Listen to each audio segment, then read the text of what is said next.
Even the Premier is acknowledging the new steps are unprecedented. But as CTV's Binder Sudjan reports, the government says the stakes are just too high.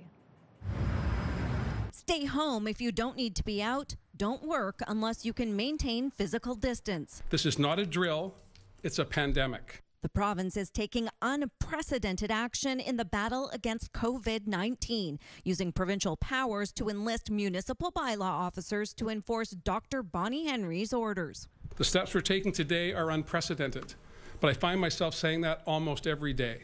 These are uncharted territories for all of us. Penalties could include fines as high as $25,000 or even jail time. I think monetary penalties is a good place to start, but I am weary about putting people in jail in the middle of a pandemic just because of the dangers that could be posed by that. All local states of emergency are suspended, overtaken by a provincial one. The mayor of Prince Rupert taking to Facebook to express his disappointment, writing, "We cannot be effective if we are stripped of the power to enforce local provisions that make sense for the situational issues on the ground."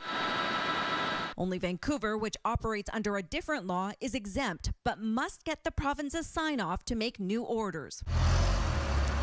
Disturbing stories of people reselling medical supplies now prompting a ban. BC will also work with stores to set limits on certain items. These measures will help end hoarding at our grocery stores and the shameful black market for medical supplies, making sure our essential service workers, including health workers, have every resource available that they need to continue with their incredible efforts in caring for all of us. The province will also coordinate supply chains to make sure medical professionals get access to what they need.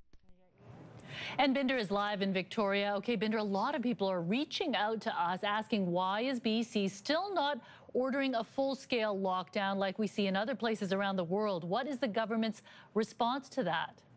Yeah, the Premier is saying that the actions they've taken in the last couple of weeks are basically moving BC in that direction without actually using the term. And he also says there could be more restrictions on the way. Now, he was asked about the possibility of a travel ban, why the province hasn't introduced that. He said, listen, Dr. Bonnie Henry has already told people to stay at home and to avoid non-essential travel. He says people need to listen to what Dr. Bonnie Henry is saying.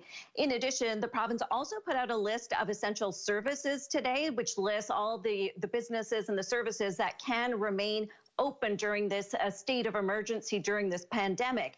But non-essential services or businesses can also open if they haven't been ordered shut and if they can abide by the order set out by Dr. Bonnie Henry. Still, as you say, a lot of people are saying, let's call it a lockdown. Let's issue a shelter-in-place order. Let's make people who aren't taking this seriously know how critical their actions are. Well, it looks like the province is hoping that the measures they've outlined today, including those penalties, will help change some minds. Mi Jung? Thank you, Binder.